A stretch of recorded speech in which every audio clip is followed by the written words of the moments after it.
something that we need to understand about miracles is that the nature of a miracle is generally to only exist in your thoughts in the future. So a miracle is like a Hail Mary. You want more money, you want a magical promotion, you want a magical door to open up, you want a magical new relationship, this magical new person to come in who really gets you and understands you, is so compatible with you, completes you, which is a toxic idea. Because a romantic partnership is only ever meant to be a romantic partnership.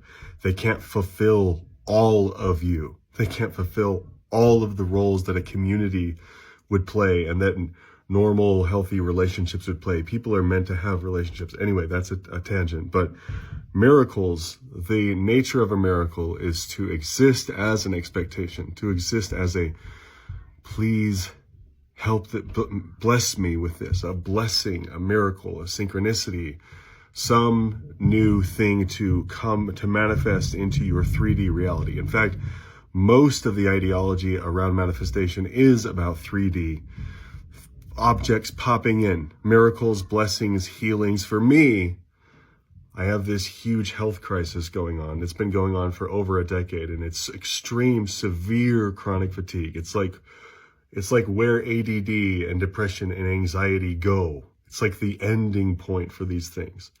I've dealt with such severe learning disabilities and memory problems and executive function disorder. I've dealt with such severe cognitive shit that's kind of like the thing that I've been praying for. But for everyone, it's different. According to whatever your struggles are, and however you're thinking about a Judeo-Christian God and what your expectations are about when that God intervenes and how they intervene, or guides, or this is a very touchy subject for people to navigate because it's tied to like dead relatives, guardian angels, our relationship with Jesus, our worthiness. So it's a very touchy place to navigate, but it's actually not healthy to be waiting for miracles all the time. Or even, it's not even healthy to be asking for miracles all the time. What should be examined is, why do you feel the need for the miracle? What is it that you lack that you don't have that the miracle would fulfill?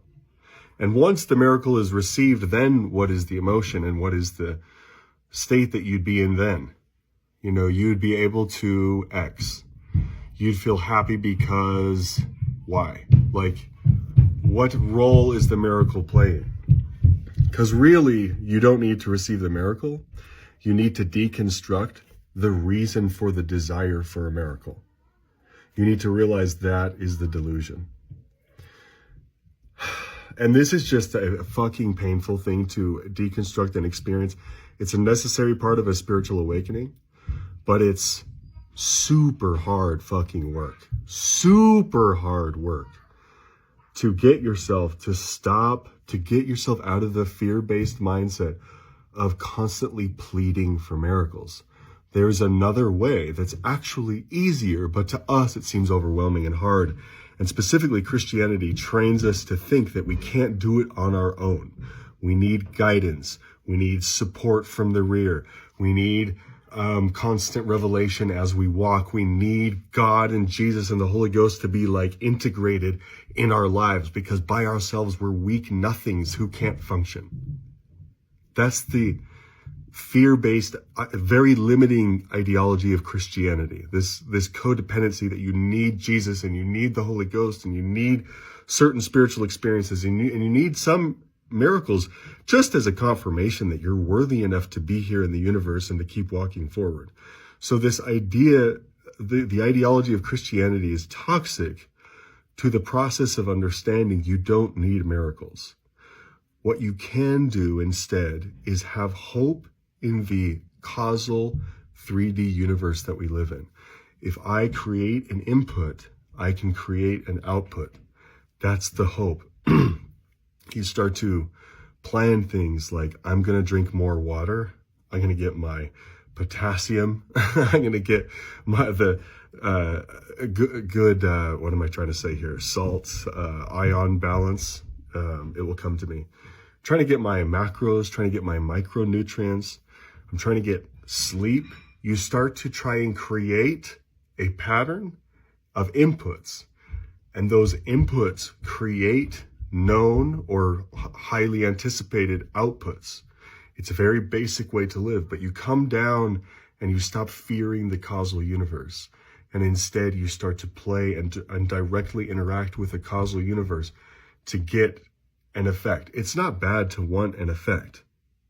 Put the inputs in and experiment with those inputs and honestly allow yourself to view the outputs and the results of things.